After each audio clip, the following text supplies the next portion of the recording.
سلسلے سے کرتے ہیں کہ پرویز مشرف صاحب دنیا میں نہیں رہے، اور اگر آپ اس چیز پہ بات کرنا چاہیں ان کے ایرا کے حوالے سے، جتنا عرصہ وہ اقتدار میں رہے، تو کیا آپ اس پہ کامنٹ کرنا چاہیں گے؟ Was that good for Pakistan اور بیڈ فار پاکستان؟ بہت شکریہ. بسم اللہ الرحمن الرحیم. اللہم صلی وسلم مبارک علی سیدنا محمد. سب سے پہلے تو ظاہر ہے آج وہ اب اس دنیا میں نہیں ہے، ہم ان کے لیے دعا کرتے ہیں کیونکہ جو چلا جائے اس کے لیے دعا کرنی چاہیے.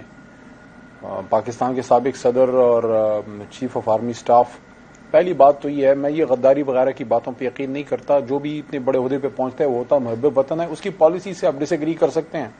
میرے خیال میں ان کی پازیٹیوز اور نیگیٹیوز دونوں ہیں. سب سے بڑا نیگیٹو تو یہ ہے کہ انہوں نے ایک آئینی حکومت کو ختم کیا. پھر ان کے دور کی کچھ چیزیں اگر یاد آتی ہیں تو ایک اس میں وہ لال مسجد والا واقعہ آپ بلا ہی نہیں بھولتا. دوسرا جو ان کے دور میں جو ایک دہشت گردی کی جنگ، اس کو ہم بہت حد تک اوائڈ بھی کر سکتے تھے. اس وقت پرائی جنگ تھی جب اس میں ہم کودے تھے.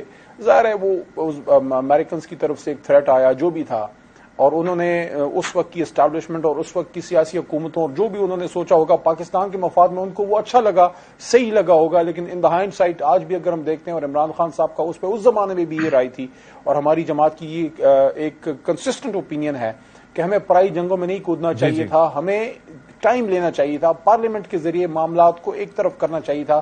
اور جب ہم کودے وہ دہشت گردی کی جنگیں اور وہ لاکھوں جو ہے زخمی اور ہزاروں شہادتیں اور یہ سارا کچھ ہم نے دیکھا. کچھ پازیٹیوز ان میں یہ تھا، میڈیا کی آزادی وغیرہ جو چیزیں تھیں، جو ہماری لائرز موومنٹ تھی، لائرز موومنٹ میں بڑے سخت تقاریر سب کچھ ہوا. لیکن آج جو ہو رہا ہے ہمارے لوگوں کے ساتھ وہ اس زمانے میں نہیں تھا. تو یہ مکس چیزیں تھیں ان کے دور میں. لیکن بہرحال ان کو جس چیز کے لیے یاد رکھا جائے گا وہی 99 کا جو ایک کو تھا، وہ ساری چیزیں تھیں. لیکن آج وہ نہیں ہے اس دنیا میں. تو وی پرے فار ہم کہ اللہ ان کی مغفرت فرمائے. ہم سب کو اللہ کی مغفرت کی ضرورت ہے. بہرحال ہمیں اپنی غلطیوں سے سیکھنا چاہیے. ماضی میں جو غلطیاں کی ہیں آج اگر ہم ان کو دوبارہ دہرائیں گے تو اس کا مطلب ہے کہ ہم اپنی ہسٹری سے پھر کچھ سیکھ نہیں رہے ہیں. We are moving in circles. اللہ نہ کرے ملک سرکل میں جائے، اللہ کرے یہ ملک آگے جائے، بہتری کی طرف جائے. ٹھیک ہے. اطہر کاظمی صاحب، آپ کا پوائنٹ آف ویو کیا ہے؟ ظاہر ہے کہ اللہ تعالیٰ ان کو غریق رحمت کرے اور ان کے درجات بلند کرے. اب ظاہر ہے کہ وہ ہمارے درمیان نہیں رہے، لیکن جہاں پر جس طرح سے بات کریں کہ آئین کے حوالے سے ایک منتخب حکومت کو گھر بھیجا، پھر اس کے بعد باقی اور بھی خاصے اقدامات ہیں، اکبر بگٹی صاحب کا قتل ہو گیا یا پھر لال مسجد آپریشن ہو گیا اور باقی کافی چیزیں. لیکن ایک چیز جو میں نے بھی وٹنس کی تھی کہ جس طریقے سے وہ سخت سے سخت سوالات سے بھاگتے نہیں تھے. بھارتی ٹی وی چینلز پر جا کر میں ان کے انٹرویوز بعد میں بھی دیکھا کرتا تھا کہ کس طرح سے انہیں دندان شکن جواب دیا کرتے تھے. پھر جب کالا باغ ڈیم کے معاملے پہ ایک وقت تھا کہ جب رائے عامہ انہوں نے بڑی حد تک ہموار کرنے کی کوشش کی کہ کسی طریقے سے یہ ڈیم بن جائے، کیونکہ آج اگر وہ بن چکا ہوتا تو سچویشن خاصی بہتر ہوتی، اور پانی کے جو مسائل ہیں، جو آج مہنگی بجلی ہمیں نصیب ہو رہی ہے، تو وہ شاید وہ چیزیں نہ ہوتی. تو what's your take on it? جی دیکھیں، جنرل مشرف جو ہے کافی کھلے ڈلے انسان تھے. جس طریقے سے پہلے بھی یہاں پہ بات ہوئی کہ میڈیا کی آزادی کو دیکھ لیں، آپ نے بھی ذکر کیا کہ وہ سخت سوالات بھی سن لیتے تھے.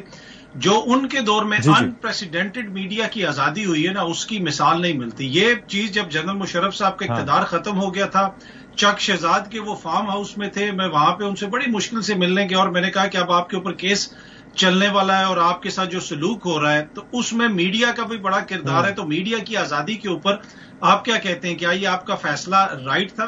تو انہوں نے کچھ لوگوں کے نام بھی لیے کہ وہ صحافی اس وقت مجھے کیا کہتے تھے اور آج کل کیا کہہ رہے ہیں. انہوں نے یہ بھی کہا کہ یار یہ میری ذات تک محدود نہیں ہے. تو یہ بات آپ کو آج سے 5 سال 10 سال 15 سال بعد سمجھ آئے گی کہ بہت سارے ایسے لوگ ہیں جن کی کوئی آواز نہیں، اور یہ میڈیا ان کی آواز بنے گا. اور ہمارے جیسے معاشرے میں یہ چیز بڑی امپورٹنٹ ہے. انہوں نے یہ بھی کہا کہ سم ٹائم جو حکمراں طبقہ ہوتا ہے ان کے پاس بھی آواز نہیں پہنچتی، تو یہ میڈیا ان کی آواز بھی وہاں تک پہنچاتا ہے. تو میں اس پہ ریگریٹ نہیں کرتا. دوسری بات یہ ہے کہ ان کے بہت سارے اچھے فیصلے ہوں گے، بہت سارے ایسے فیصلے ہوں گے جن کے اوپر آپ اعتراض کر سکتے ہیں. اطہر کاظمی صاحب، لیکن ایک چیز یہ ہے کہ وہ میڈیا کو لے کے بھی آئے تھے، لیکن ساتھ ہی آپ کو وہ نومبر 2007 کی ایمرجنسی بھی یاد ہوگی کہ وہ اس وقت اس کے اندر ٹی وی چینلز کو انہوں نے آف ایئر بھی کروا دیا تھا. ظاہر ہے کہ وہ ٹرانسمٹ نہیں کر پا رہے تھے.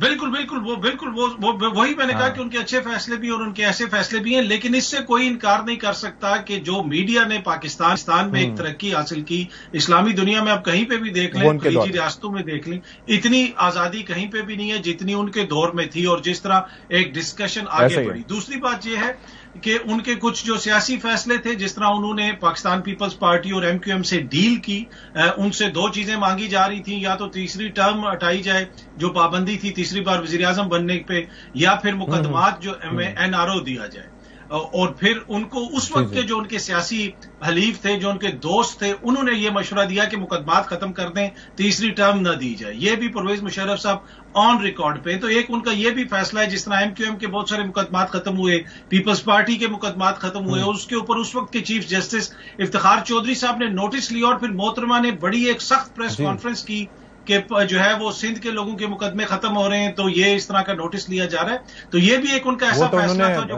افتخار محمد چودھری صاحب نے تو نل اینڈ وائڈ قرار دیا تھا نا این آر او کو۔ بالکل تو یہ کچھ ان کے ایسے فیصلے ہیں جو یاد رکھے جائیں گے، لیکن یقین کیجئے کہ ان کی شخصیت بہت سارے ہمارے جو سو کالڈ جمہوری رہنما نا، ان سے زیادہ جمہوریت پسند تھی۔ آج کل کے دور میں جو ہم دیکھ رہے ہیں، ایسا ان کے دور میں بھی بہت کم ہی ہوا ہے۔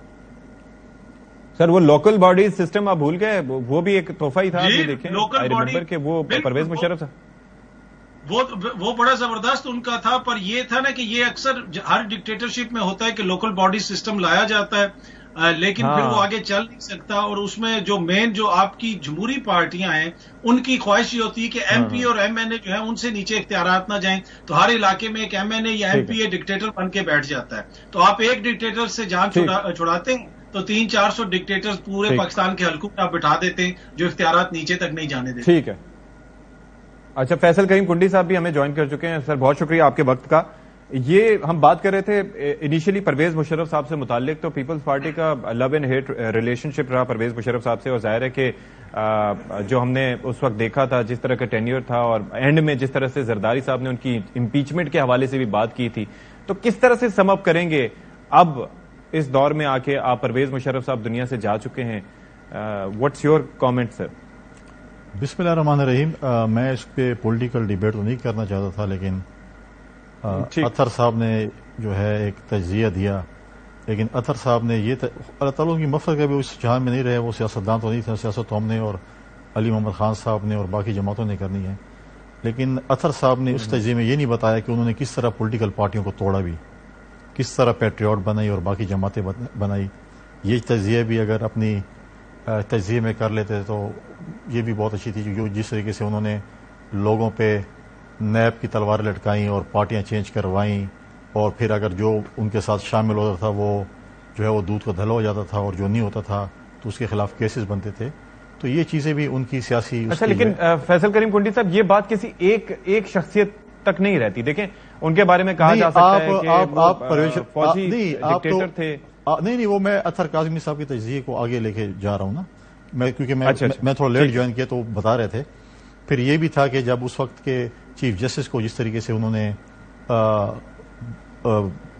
بند کیا یا ان کو مجبور کیا، اور پھر ایک موومنٹ چلی، معزول کیا ان کو، ٹھیک ہے، وہ موومنٹ چلی، تو وہ بھی ان کے جو ہے نا، وہ بھی ان کے جو ہے فیدر ان دی کیپ آپ کہہ سکتے ہیں، یہ بھی انہی کے کرشمے تھے جو انہوں نے کیے تھے۔ تو بہت سی ایسی داستانیں اور بھی ہیں جو ہے، تو اگر تجزیہ میں سمجھتا ہوں کہ وہ کرنا نہیں چاہیے تھا، آج ڈسکس نہیں کرنا چاہیے تھا، کیونکہ آواز جو فوت ہوگی بس اس کے ہم مفرت کر سکتے ہیں، باقی پولیٹیکل باتیں اگر ان کے اوپر نہ کریں تو یہ کوئی اچھا کہے گا کوئی برا کہے گا، تو میں نہیں سمجھتا کہ آج کے دن ایسا ہے کہ جس کو ظاہر ہے ہر کسی کا اپنا اوپینین ہے، لیکن اللہ تعالیٰ ان کو غریق رحمت کرے۔